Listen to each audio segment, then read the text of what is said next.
It's time to talk about fascism. I hate to have to bring it up. It's not a subject that one wishes to raise in polite conversation, but in reality, it's with us, alongside us, and we have to deal with it. It is a major factor in 3 current elections. I have no doubt at all that Trump is a fascist in the USA. He fits the stereotype, and let me explain what the stereotype is.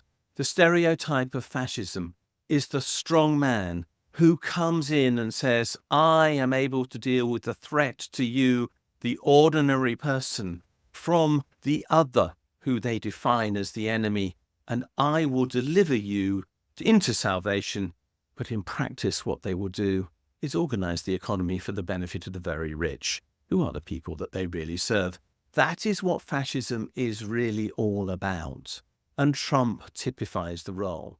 There are others who try to do that in the world. For example, there are questions about Modi in India and Orbán in Hungary.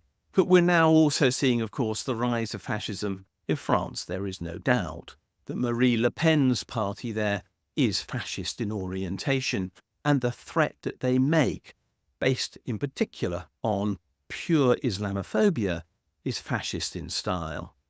Have we got fascism in the UK? It's a question that is uncertain as to the answer at present. Have we got neo-fascism? Yes, quite clearly we have.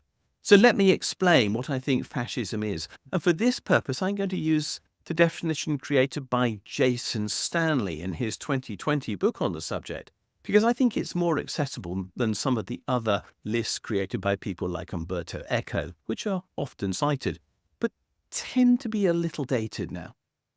In his list, Jason Stanley said that there are 10 characteristics of fascism. The first is a mythical past. The claim is that there was an ideal to which we will aspire. It's not chance that all right-wingers love a military parade. Some are particularly dedicated to D-Day in the UK. Then there's propaganda.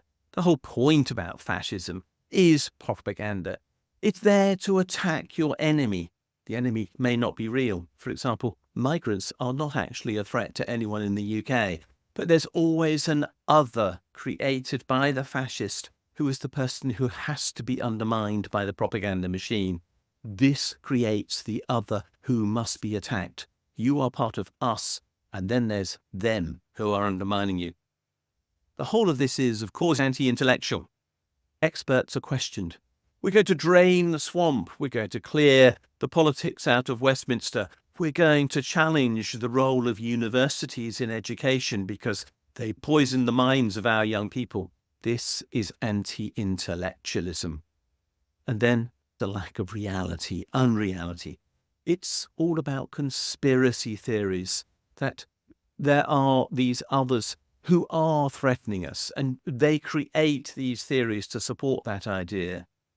The people in boats claim is one of those conspiracy theories, and the idea that this is all down to smuggling gangs is another one. Of course, there are smuggling gangs, but there needn't be. We could provide legal routes for people who wish to seek asylum in the UK with ease and solve the problem of smuggling gangs overnight. But it's much better for those who are enabling fascism, or something close to it, to claim that there are smuggling gangs, because then there's an other, which there won't be if people are coming over on a boat called a cross-channel ferry. What else is there? There's hierarchy. The whole purpose of fascism is to promote the idea that we live in a structured society where there's an organization of power which we should respect. Very, very male-orientated, of course, very traditional, very conservative, very doff your cap, and everything else. It's all about that, but it's also about the morality of hardworking, law-abiding people, and that there are these who don't comply with that, and they become the threat. You then become the victim. And of course, that is the corollary of this us and them idea, because the whole story is that people are being victimized by those who are the other. And to follow on from that, there's always law and order. The idea that there's a breakdown, the claim that there's only Sharia law in Birmingham, according to some people. There isn't only Sharia law in Birmingham. There actually isn't Sharia law in operation as a legal system anywhere in the UK. It's all utter nonsense, but it's claimed nonetheless. And there's a high degree of sexual anxiety implicit in the fascist story. If you're straight, you're okay.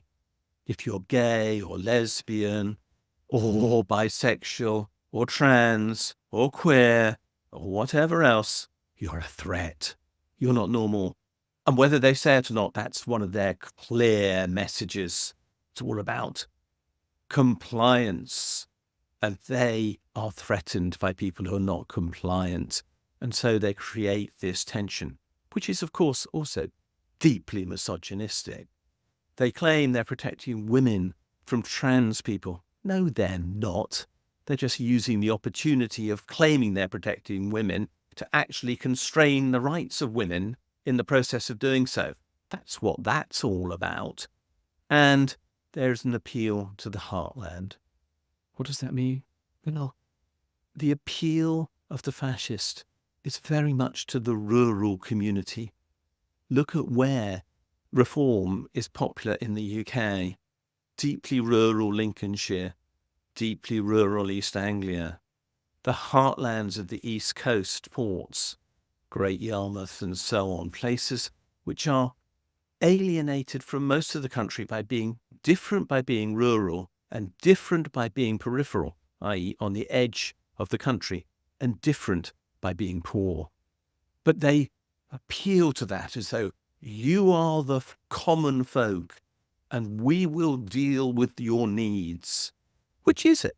A compelling story for those who live in these places, because the main parties aren't. And finally, there is this idea that you should be able to look after yourself, because that's the image that the strong man wishes to project. You will wish to be like the strong man, able to provide, able to support, able to deliver. Very male, of course. The whole of this is orientated towards men and very often towards young men. But the aim is to dismantle the welfare state. It is to say, stand on your own 2 feet or bad luck.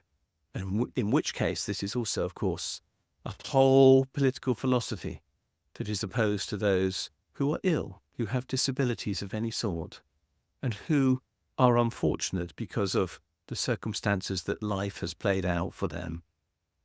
That's what fascism is. And we can hear those ideas resonate in far too much of the political campaigning going on in the UK at present. I worry about fascism. I think it is a real risk. I think Trump might deliver it in the USA. I think Le Pen might deliver it in France. I think it is where at least 2 of the UK's political parties are heading.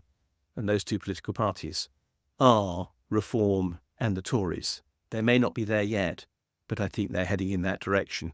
And the success of the parties in France and the USA will encourage them to go there. But this is a threat to the well-being of everybody. It is a threat that we can't tolerate. Over the next 5 years, we have to put in place robust systems to defeat fascism. If we don't, we are in the deepest of trouble in this country. We will by then have seen the damage that fascism will have caused in France and the USA. Maybe we will learn our lessons from that. But if not, heaven help us, because we're going to have the most almighty fight on our hand to make sure that fascism does not take hold in the UK.